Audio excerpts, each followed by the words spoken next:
बिस्मिल्लाहिर्रहमानिर्रहीम। अस्सलाम वालेकुम। How are you my dear students. आज मैं आपसे गैसेस के चैप्टर में लॉज के टॉपिक का आगाज़ कर रहा हूँ। सबसे पहले मैं आपसे उन आइडियल गैस लॉज की एक जर्नल डिस्कशन करूँगा, जिसमें मैं ये देखूँगा कि वॉल्यूम का रिलेशनशिप किस किस फैक्टर के साथ होता है। देन मैं एक एक करके उन लॉज को डिस्कस करूँगा। आज का जो मेरा डिस्कशन का टॉपिक होगा वो बॉयल्स लॉ से रिलेटेड होगा, जिसमें मैं लेबॉर्ट्री में उसकी वेरिफिकेशन को डिस्कस करूंगा और फाइनली मैं कुछ क्वेश्चंस के बिहाफ पे ग्राफिकल वेरिफिकेशन भी देखूंगा। सबसे पहले आज मैं आपसे इन गैस लॉज का एक जर्नल कॉन्सेप्ट डिस्कस करता हूं कि हमारे पास ये गैस के लॉज किसके साथ कंपेयर किए जाते हैं। तो आप याद रखें कि ये जो गैस के लॉज हैं इनके रिलेशनशिप्स को हम वॉल्यूम के साथ रिलेट करते हैं। अब सबसे पहले आप देखें, मैंने यहाँ पे लिख रखा गैस लॉज। तो गैस लॉज के अंदर हमारा रिलेशन किसके साथ होगा? वॉल्यूम के साथ।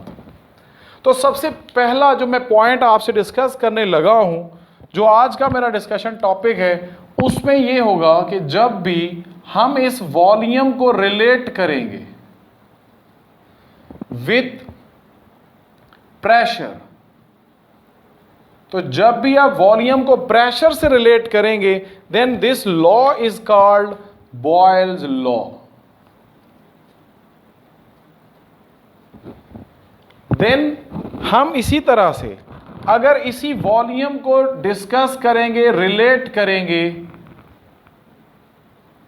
विथ टेम्परेचर, तो जब आप इस वॉल्यूम को टेम्परेचर से रिलेट करेंगे then this is called Charles law. ये हमारा इंशाल्लाह अपकमिंग जो लेक्चर होगा उसमें हम डिस्कस करेंगे चार्ल्स लॉ।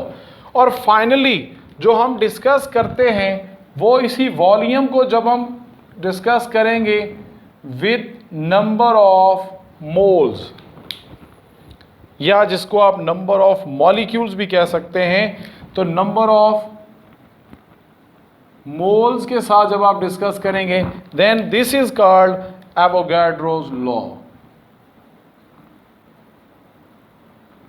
तो ये तीन लॉज हमारे होंगे जिसमें हम देखेंगे कि वॉल्यूम का इनके साथ क्या रिलेशन है, वो भी मैं आपके साथ शॉर्टली डिस्कस कर लेता हूं। तो यहां पे जो बॉयल्स लॉ होता है वो volume is inversely proportional to pressure हुआ करता है, और जब हम वॉल्यूम और प्रेशर को स्टडी कर रहे होंगे तो उस वक्त टेम्परेचर एंड नंबर ऑफ जो मोल्स हैं, जो अमाउंट है, वो क्या होगी? हमेशा कांस्टेंट होगी। तो जब आप दो चीज़ों को देख रहे होंगे तो बाकी दो चीज़ें क्या होंगी? इस केस में अब कांस्टेंट होंगे, T and N are constant. Charles law में हम क्या देखते हैं? चार्ल्स लॉ में V का रिलेशन डायरेक्ट प्रोपोर्शन होता है विद टेम्परेचर के, और इस केस में हमारे पास क्या होगा? कांस्टेंट होंगे। कौन कौन सी चीज़ें? प्रेशर एंड उसकी अमाउंट।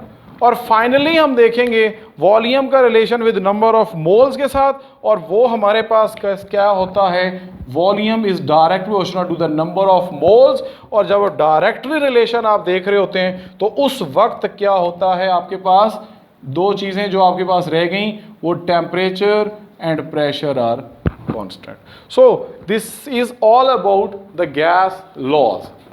अब जो हमारा आज का पहला डिस्कशन का टॉपिक है वो है बॉयल्स लॉ। और इस बॉयल्स लॉ में आपने देखा कि हमारा रिलेशनशिप किसके साथ होता है? वॉल्यूम एंड प्रेशर का रिलेशनशिप होता है।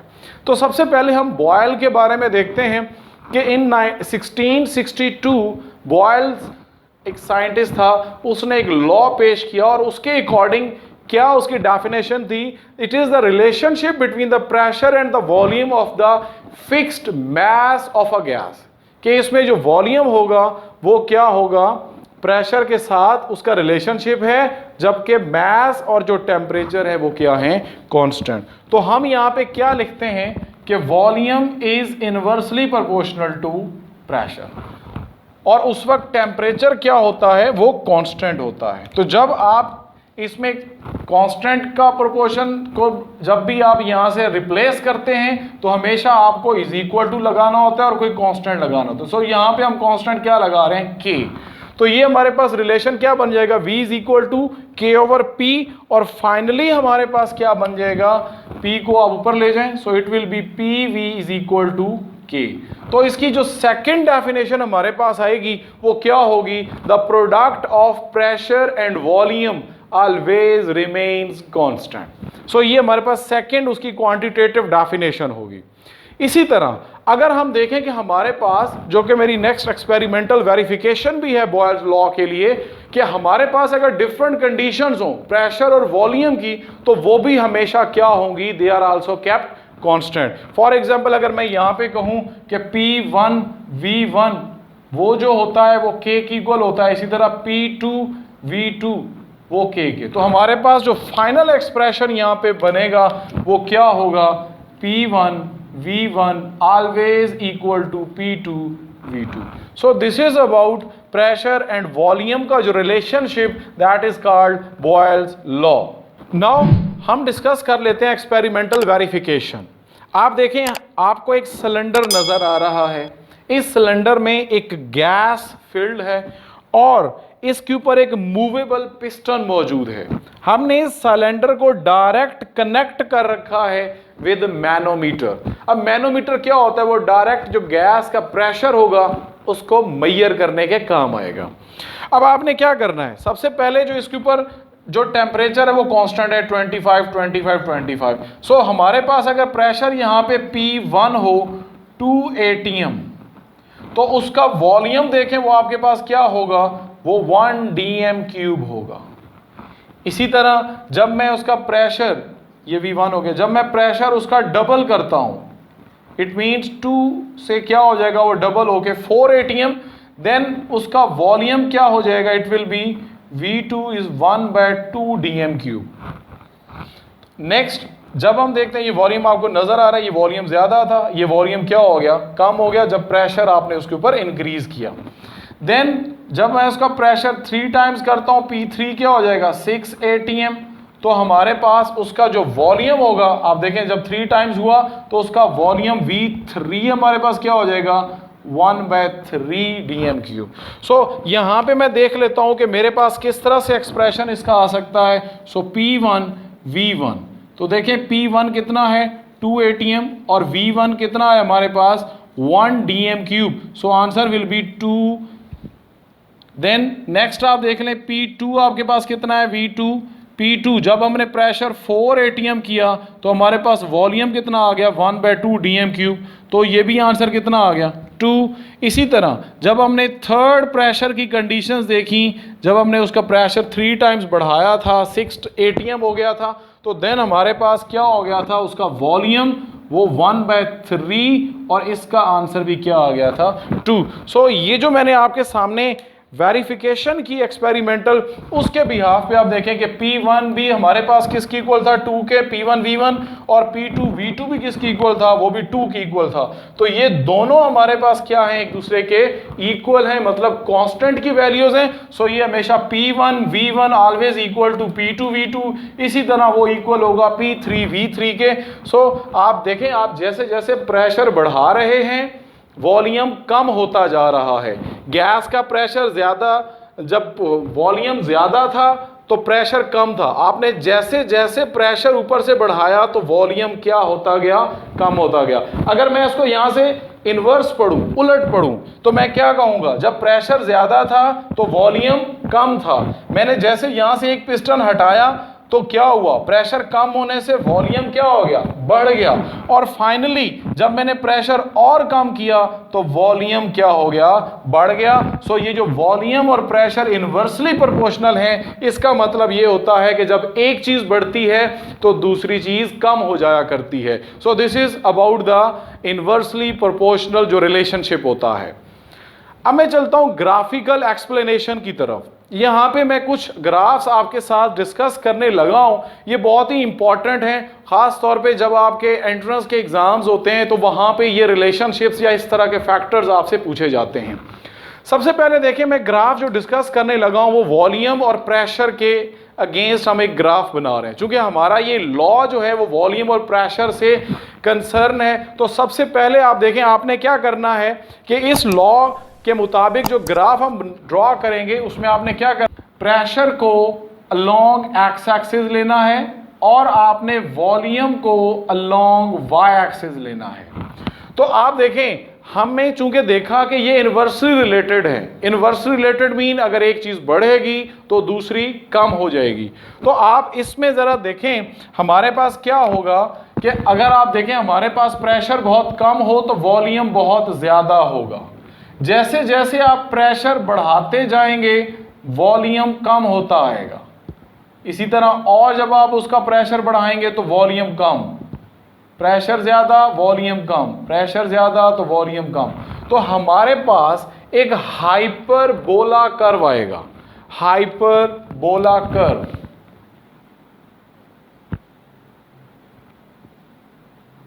So this hyperbola curve is called actually isotherm। अब हम इसको क्या कहते हैं, ये जो हमारे पास आया इसको हम कहते हैं आइसोथर्म। आइसो का मतलब क्या होता है, सेम, और थर्म का मतलब क्या होता है, हीट। तो यानी कि जो आपने सेम टेम्परेचर के ऊपर एक कर्व जो आपने हासिल किया प्रेशर वॉल्यूम का, that hyperbola curve is called isotherm. तो ये आप ग्राफ के बारे में बाखूबी जानते हैं कि जब हमारे पास, मैं आपको थोड़ा सा इसके बारे में बता देता हूं, जब हमारे पास वॉल्यूम क्या था, कम था, तो उस वक्त प्रेशर क्या था, ज्यादा था। इसी तरह जब आपने वॉल्यूम को बढ़ाना है तो प्रेशर क्या हो जाएगा, वो कम हो जाएगा। तो ये एक एक पॉइंट्स के ऊपर इसी तरह वॉल्यूम बढ़ता जा रहा है तो प्रेशर क्या होता जा रहा है, ये कम होता जा रहा है। तो इस कर्व को हम क्या कहते हैं, आइसोथर्म। अब हम देखते हैं कि ये हमारे पास जो कर्व आया था, ये आया था एट 0 डिग्री सेंटीग्रेड। जब आपके पास 273 केल्विन या 0 डिग्री सेंटीग्रेड टेम्परेचर था T1, तो ये हमारे पास इस तरह से कर्व आया था। अब अगर मैं टेम्परेचर बढ़ा दूं, अगर मैं टेम्परेचर इंक्रीज कर दूं, तो देखें हमारे पास जो पहला कर्व आया था, यहां पे आपने उसी तरह से सेम वही चीज, ये प्रेशर है और ये आपके पास क्या है, वॉल्यूम है। तो हमारे पास एक कर्व बना था जिसको हमने आइसोथर्म अभी बोला। तो इस तरह का एक कर्व हमारे पास आया, ये हमारे पास T1 था जो कि 0 डिग्री सेंटीग्रेड था। अब अगर मैं टेम्परेचर बढ़ाता हूं तो टेम्परेचर बढ़ाने से वॉल्यूम बढ़ता है, और जब वॉल्यूम बढ़ेगा, अब आप उस टेम्परेचर को कांस्टेंट कर दें और फिर वॉल्यूम और प्रेशर की में आप जो चेंजेस हैं वो देखें, तो आप जैसे जैसे प्रेशर बढ़ाते हैं तो वॉल्यूम वैसे वैसे कम होता जाता है। लेकिन अब आपने देखा कि जो टेम्परेचर आपने बढ़ाया, उस टेम्परेचर के बढ़ने की वजह से वॉल्यूम बढ़ा, और अब ये जो हमारे पास आइसोथर्म आया वो इन दोनों एक्सेस से दूर चला गया। तो मैंने क्वेश्चन लिखा, why isotherm change their positions. तो टेम्परेचर बढ़ाने से क्योंकि वॉल्यूम पे अफेक्ट होता है, तो वॉल्यूम जब आप टेम्परेचर बढ़ा रहे थे तो वॉल्यूम बढ़ रहा था, इसलिए ये कर्व क्या हुआ, दोनों एक्सेस से दूर चला गया, उसने अपनी पोजीशन क्या कर ली, वो चेंज कर ली। तो अब मैं इसके बारे में क्या लिख सकता हूं, तो इसका आंसर क्या हो सकता है कि बाय इंक्रीजिंग टेम्परेचर, टेम्परेचर के बढ़ाने से वॉल्यूम बढ़ता है। सो इसलिए ये जो कर्व होता है इसकी पोजीशन, जो आइसोथर्म है उसकी पोजीशन चेंज हो जाती है। नेक्स्ट मैं आपसे ग्राफ जो डिस्कस करने लगा हूं, ये ग्राफ थोड़ा सा इंटरेस्टिंगली डिफरेंट है। अब क्या होगा, इसमें मैंने प्रेशर और इनवर्स ऑफ वॉल्यूम का ग्राफ ड्रॉ करना है।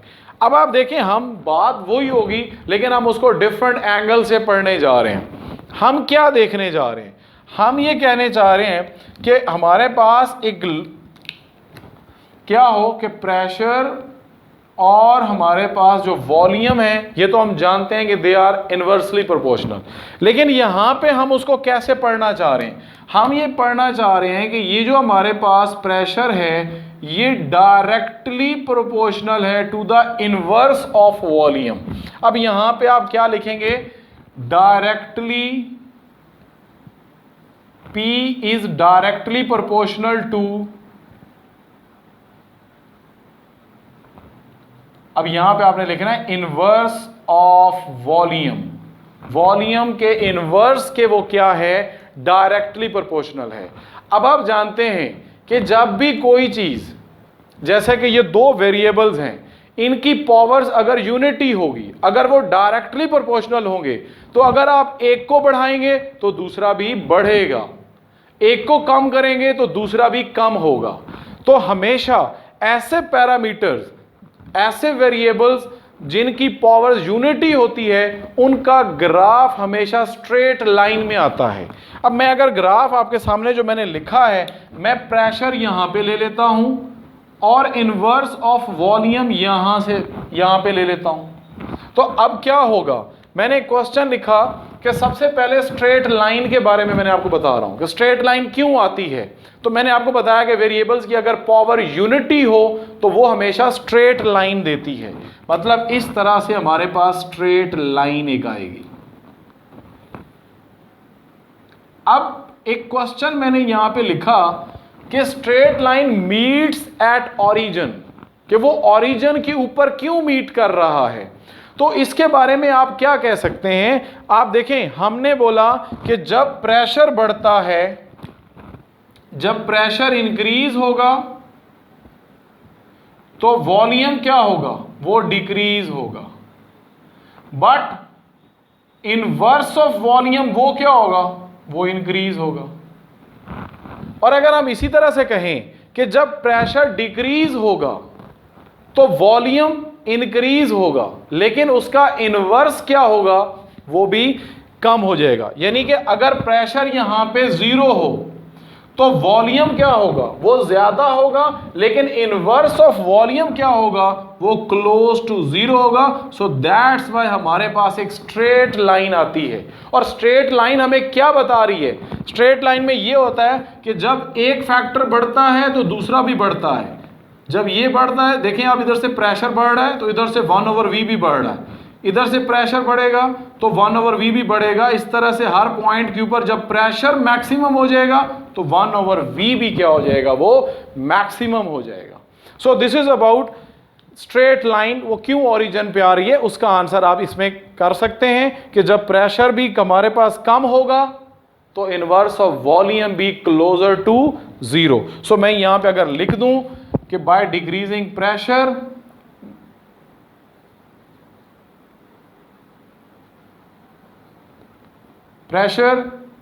then 1/v also close to 0। तो वो भी क्या हो जाएगा कि अगर हमने प्रेशर बाय डिक्रीजिंग, जैसे मैंने बोला, यानी कि वो 0 हो तो 1/v भी क्या हो जाएगा, क्लोजर टू 0 हो जाएगा। अब नेक्स्ट हमने ये देखना है कि मैंने सेकंड क्वेश्चन लिखा, जब हमने ये फॉर एग्जांपल हमारे पास जो कंडीशन थी, ये टेम्परेचर T1 पे था जो कि 0 डिग्री सेंटीग्रेड है। हम प्रेशर और इनवर्स ऑफ वॉल्यूम के रिलेशनशिप को देख रहे थे। अब हम क्या कर लेते हैं कि टेम्परेचर को बढ़ाते हैं। अब जैसे मैंने यहां पे लिखा था कि टेम्परेचर के बढ़ाने से वॉल्यूम भी क्या होता है, वो बढ़ता है along with the increase of pressure, क्योंकि आपने देखा था कि प्रेशर भी तो साथ साथ में बढ़ रहा था। तो हमने क्या करना है कि जब आप टेम्परेचर बढ़ाएंगे तो वॉल्यूम भी क्या होगा, वो इंक्रीज होगा along with the increase of pressure. तो 1/v क्या होगा, वो डिक्रीज हो जाएगा। इनवर्स ऑफ वॉल्यूम, चूंकि टेम्परेचर बढ़ाने से वॉल्यूम बढ़ा तो इनवर्स ऑफ वॉल्यूम क्या होगा, वो कम हो जाएगा। अब जब इनवर्स ऑफ वॉल्यूम कम होगा तो हाई टेम्परेचर पे जो 1/v होगा वो क्लोजर टू ओरिजिन आ जाएगा, यानी कि हमारे पास जो प्रेशर होगा वो अवे फ्रॉम द ओरिजिन आएगा। अब जो हमारे पास, जो मैंने सेकंड ग्राफ की मैं बात कर रहा हूं, अब क्या होगा कि जब हमने टेम्परेचर बढ़ाया तो इनवर्स ऑफ v जो हमारे पास था वो कम हो गया। 1/v के कम होने के मतलब वो क्लोज टू ओरिजिन, मतलब वो थोड़ा सा इस तरफ आ जाएगा, ओरिजिन के करीब। तो हमारे पास एक जो हाई टेम्परेचर पे जो T2 के ऊपर हमारे पास जो ग्राफ आता है, हम ये कहते हैं कि वो प्रेशर एक्सिस के नजदीक आ रहा है। प्रेशर एक्सिस के नजदीक आने का मतलब वो ओरिजिन से दूर हो रहा है। और अगर हम कहें कि वो 1/v से दूर हो रहा है तो मतलब 1/v के दूर होने से मतलब वो क्लोजर टू द ओरिजिन हो रहा है। सो हमारे पास जो T2 कर्व है वो प्रेशर एक्सिस के नजदीक इस वजह से होता है क्योंकि टेम्परेचर बढ़ाने से इनवर्स ऑफ, आप यहां पे लिख लें, इंक्रीज इन टेम्परेचर। टेम्परेचर बढ़ने से क्या होता है, inverse of volume decrease in 1/v। तो जब डिक्रीज होता है 1/v के, तो हमारे पास क्या होता है, 1/v उस ओरिजिन के क्लोज हो जाता है। या हम यूं कह सकते हैं कि जो आपके पास प्रेशर होता है वो अवे फ्रॉम द ओरिजिन हो जाता है। तो हम यहाँ पे इस चीज़ को इस तरह से बेहतर पढ़ सकते हैं कि वो जो प्रेशर कर्व के वो वाई एक्सिस के नज़दीक इस वजह से हो जाता है, क्योंकि टेम्परेचर बढ़ने से वॉल्यूम, जो इनवर्स ऑफ वॉल्यूम है, उसमें डिक्रीज आ जाती है। तो हम यहाँ पे यही चीज़ डिस्कस कर रहे थे, increase in temperature, decrease in inverse of volume. और यहाँ पे आप साथ में एक और चीज़ लिख लें, क्लोजर टू वाई एक्सिस, यानी कि प्रेशर के एक्सिस के ये करीब हो जाता है। उसका रीज़न आप यहाँ से इस क्वेश्चन का आंसर आप ये लिख लेंगे। ये था हमारा सेकेंड ग्राफ जिसमें हमने प्रेशर इनवर्स ऑफ वॉल्यूम को स्टडी किया। अब मैं लास्ट जो ग्राफ आपसे डिस्कस करने लगा हूँ वो है between pressure and the product of p and v. हमारे पास जो P और V होता था वो ऑलवेज रिमेन्स कांस्टेंट होता था। तो अब हम क्या कर लेते हैं कि हम इसका x एक्सिस पे प्रेशर ले लेते हैं और जो प्रोडक्ट है PV जो कि K की इक्वल है वो हम क्या कर लेते हैं, वो हम y एक्सिस पे ले लेते हैं।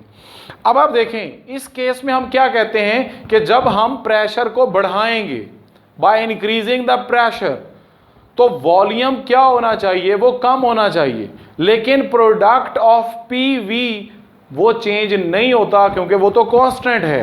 तो हमारे पास एक स्ट्रेट लाइन आ जाती है जो कि parallel to the x axis यानी कि प्रेशर एक्सिस के स्ट्रेट लाइन एक आ जाती है parallel to the x axis, क्योंकि जो product of pressure and volume है वो चेंज नहीं होता। हालांकि एक्चुअली हम जानते हैं कि अगर प्रेशर बढ़ा रहे हैं तो वॉल्यूम क्या होना चाहिए, वो कम होना चाहिए, लेकिन product of p and v क्या है, वो कांस्टेंट है। तो ये पॉसिबल नहीं होता फॉर द रियलिटी। तो इसलिए जब ये स्ट्रेट लाइन हमारे पास आई तो हमने इस लॉ को डिक्लेयर कर दिया, दिस इज आइडियल गैस, कि ऐसा हो ही नहीं सकता कि आप प्रेशर बढ़ाएं और वॉल्यूम चेंज ना हो, जबकि ये क्या कहता है कि प्रोडक्ट ऑफ पीवी वो हमेशा प्रेशर के बढ़ाने से कांस्टेंट रहता है। ये जो हमने देखा कि ये लॉ जो आइडियल गैस लॉ हमने इसको कहा, वो इस ग्राफ की वजह से हमें अच्छे से क्लियर हो गया।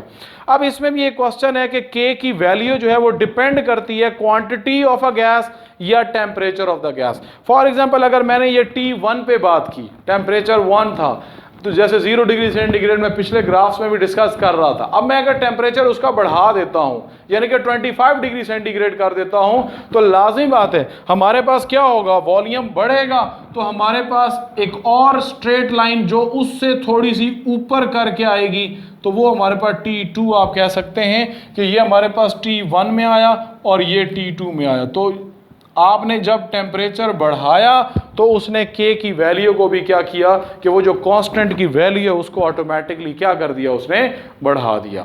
इसी तरह दूसरा हम देखते हैं, ये टेम्परेचर बढ़ाने से हमने देखा, अब हम क्वांटिटी ऑफ अ गैस देख लेते हैं। क्वांटिटी ऑफ गैस का भी ग्राफ मैं ऐसे ही एक ड्रॉ कर लेता हूं, जिसमें अब मैं क्या कह देता हूं कि यहाँ पे प्रेशर था, यहाँ पे PV था। तो अगर हमारे पास जो गैस की अमाउंट थी वो कांस्टेंट थी, तो आप जैसे जैसे प्रेशर बढ़ा रहे थे तो वो चूंकि fixed mass of a gas होता है तो ये N1 होगा। तो अगर आप उसी गैस की अमाउंट बढ़ा देंगे तो ऑटोमेटिकली जो PV जो कांस्टेंट की वैल्यू है वो भी क्या हो जाएगी, वो थोड़ा सा ग्राफ हमारे पास क्या होगा, N2 वो बढ़ जाएगा। N2 हमेशा क्या होगा, वो N1 से ज़्यादा होगा। इसी तरह से जो T2 है वो ज़्यादा होगा T1 से। तो कहता है जो कांस्टेंट है वैल्यू ऑफ K वो डिपेंड करती है quantity of the same gas आप जैसे जैसे बढ़ाएंगे तो कांस्टेंट की वैल्यू भी बढ़ जाएगी। इसी तरह जब आप टेम्परेचर बढ़ाएंगे, टेम्परेचर बढ़ाने से वॉल्यूम बढ़ता है, तो इसी तरह हमारे पास जो पीवी जो कांस्टेंट की वैल्यू है वो भी उसके अकॉर्डिंग चेंज हो जाएगी। So this is all about the Boyle's law. इसमें मैंने ग्राफ्स को और इन क्वेश्चंस को, आपके एक्सरसाइज में भी इससे रिलेटेड क्वेश्चन हैं, अगर नहीं भी हैं तो आप इन चीज़ों को ख़ास तौर पे जो केपी के बोर्ड के बच्चे हैं या फेडरल बोर्ड के, वो इन कॉन्सेप्ट्स को अपने माइंड में क्लियर रखेंगे। सरगोदा बोर्ड के एक्सरसाइज में क्वेश्चन नंबर 4 है जो पंजाब टेक्स्ट बुक बोर्ड है, इसी तरह सरगोदा, लाहौर, सारे फैसलाबाद, मुल्तान बोर्ड्स, उन सब में क्वेश्चन नंबर 4 के 3 पार्ट्स हैं, उसमें इसी ग्राफ से रिलेटिव क्वेश्चंस मौजूद हैं। तो वो मैंने सारी चीज़ें कोशिश की हैं यहाँ पे डिस्कस करने की। तो मैं उम्मीद करता हूँ आपको ये लेक्चर अच्छे से समझ आया होगा। मैंने अपने इस लेक्चर के डिस्क्रिप्शन में इसकी शॉर्टली डिटेल भी लिखी होती है और अपने प्रीवियस लेक्चर के लिंक्स भी उसमें डाल रखे होते हैं। सो जो बच्चे मेरे इस चैनल पे विजिट करते हैं वो डिस्क्रिप्शन का ज़रूर उसको पढ़ लिया करें, उसमें जो इन्फॉर्मेशन होती है वो भी आपके लिए आपके नोट्स के तौर पे काम आएंगी। अपना बहुत ज़्यादा ख्याल रखें। Thank you so much. अस्सलाम वालेकुम व रहमतुल्लाह व बरकातहू।